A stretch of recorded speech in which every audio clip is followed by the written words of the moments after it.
Takes Radio Company, connecting you with your audience. Another edition of Conversations from the Transformation Zone. Yes, we enter into the zone to learn more about how we can make a difference in the world. And could it be that to be successful in doing good things, you need to learn the lesson of birds and snakes? Let me tell you the story. Greeting, friends, ladies and gentlemen, whatever way you would describe yourself. And as I say, that's oftentimes at least an aspiration. So here we go again. And this is another Friday. And on Friday, from time to time, we try to join with you in what we call the Transformation Zone. We are involved under the leadership and the mentorship of Joe Pine, who is putting together the book on the transformation economy. And it will be the book, and there's all kinds of other things that we are about. And the whole idea is involving that there are transitions, and there are changes, and there are mutations, and there are all kinds of things that can be called a change. However, there's a special kind of an experience of change, which we can say is more than a change. It is things are transformed. That means their very form and maybe even their very function is transforming and has been a result of a transformation. Now, those of us who are within the Jewish tradition, and I celebrate a little bit of that, though that is not my faith. This is the weekend of Passover. And of course, that was a celebration of a transformation that took place. And the children of Israel in the story, as a result of that rather wild and crazy and tragic encounter, they were set free. Pharaoh said, "Go." And after 400 and some years, the people of Israel, of the Jewish population, they were set free to go to the new Canaan land and start over again. So that is a celebration of transformation. Those of us in the Christian tradition, this is Palm Sunday, which was a transforming event in which Jesus laid it down, and that's going to lead to what is called Holy Week and the events of that time, and then what is practiced and preached by those of us of faith, that Jesus rose from the dead. That's not usual. Indeed, a transformation. Well, if I can kind of put those things together and then maybe bring it down from the purely transcendent to the purely practical, from the transcendent, let me do this.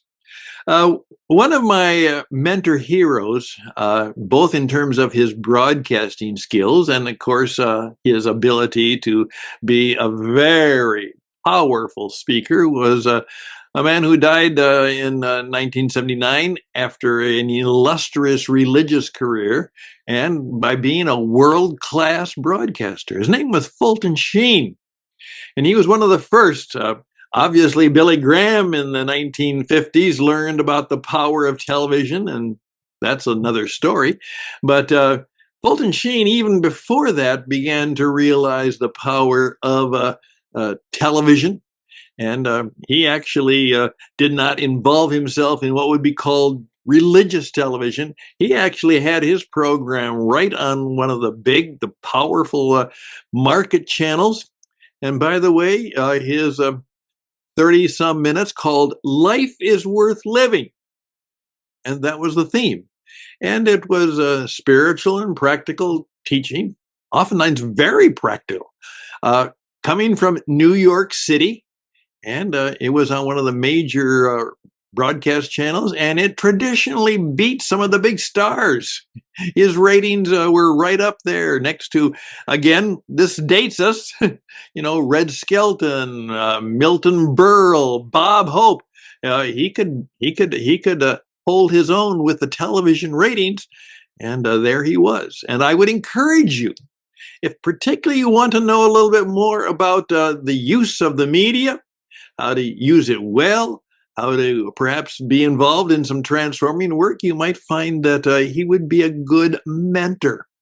You don't have to necessarily believe as he believes or think, but watch his style, watch his performance, watch how he turns a television program into something that had an incredible transforming power. And he had a multi-million audience. So I'd encourage you to do that. But here's what I particularly want to. He primarily used one time an expression from Jesus, um, and it was something like this. And this is where the title comes from. You know, birds and snakes. He was warning his followers that the world was tough. Yeah, and yeah, it's tough. It's tough out there, and it's going to be tough for you. Um, by the way, those of us who are involved in doing significant things, remember, nothing significant is usually accomplished without a bit and maybe quite a bit of suffering. You know, to have a gain, you might have to do the pain. And so he was telling them, and then he used this expression: when you go out there, um, beware, beware. Um, and here's what I want you to do: be gentle as a dove and wise as a serpent. Now, that is in the book of Matthew, if you want to check that out, the testimony of Matthew. And wow, what does that mean? Well, I said, Doves and Serpent Society. That's one of the names I gave it. And Fulton Sheen said that that was one of the most important verses in Scripture because it's teaching us a unique lesson in how to live. And it's very paradoxical. You'd say, well, am I supposed to be gentle or like a dove? Or am I supposed to be a snake, a serpent? Which am I to be? And he would say, yes. And one of the key things about people who are in the transformation zone is they understand the power of paradox. And that's where two things who are what are seemingly opposite can both be true. That expression, well, if you want to be a winner, you have to lose. Well, I mean, which, win or lose? Yes. If you want to be first, you have to be last. If you want to get, yeah, I want to get something, you have to give something. Well, what's the answer? Well, the ability to embrace what the power of paradox is in not only how we think and how we work is fundamental. I'll tell you that in many years of life and in 40 some years of performance coaching. Men and women who've learned how to be comfortable with uncertainty. They don't need to, they're risk takers. They know that security does not exist. The only security is in no security. Again, another paradox. But what he was getting at is that in effect, you've got to be savvy, street smart, maybe tough, maybe a little bit scary, maybe a little bit dangerous. You might have to have an edge to you know. But then a gentle dove, a peaceful dove. You need both qualities. Now, my good friend Kevin has been very much introducing us to the fact that most transformations fail because people avoid preparation. And so what I'm saying is part of our preparation might be to, and the word mindset is overused. Let me just put it this way, a state of mind, a state of being. And I would say even maybe a state of courage, a state of force.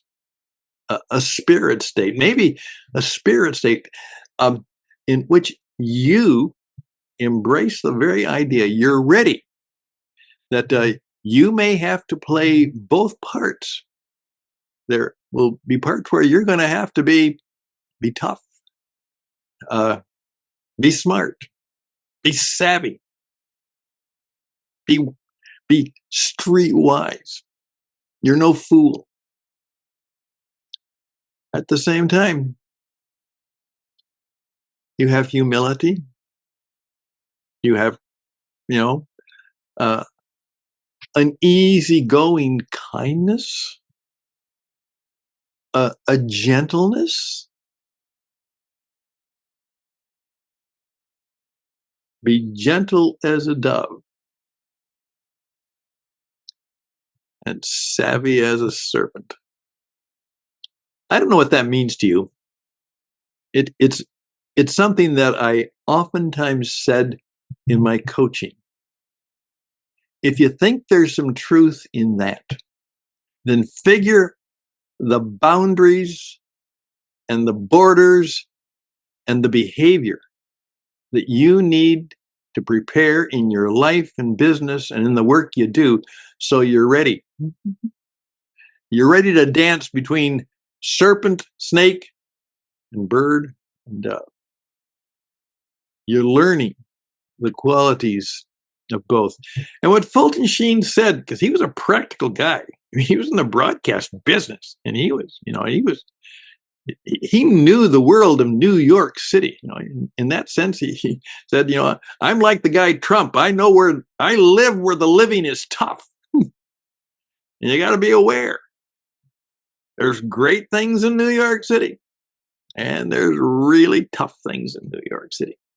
So just please think about that as you're putting your life stage together, and as you're learning how to do your performance in the transformation world, the transformation economy. Work on yourself. What do you need to change? What do you need to think so that you might be, as Fulton Bishop Sheen said, these are important words if you want to live and live well. So figure out what the Jesus wisdom is in that and how it might work for you in life and business and in the changes and the transitions and some of the terminations and tragedies. They all will happen. How are you going to live well in the midst of the turmoil of life itself? I wish you well in that. I wish myself well. I need a lot of help in that, and we need to help each other know how to pull that off.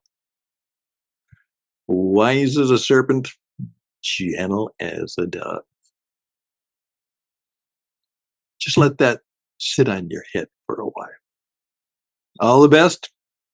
Have a good weekend. Have a good week. And be aware. They're both are out there, but you're living in a world of transformations. So prepare well. Prepare well for all you do. Till next time, all the best and blessings to you, and bye for now.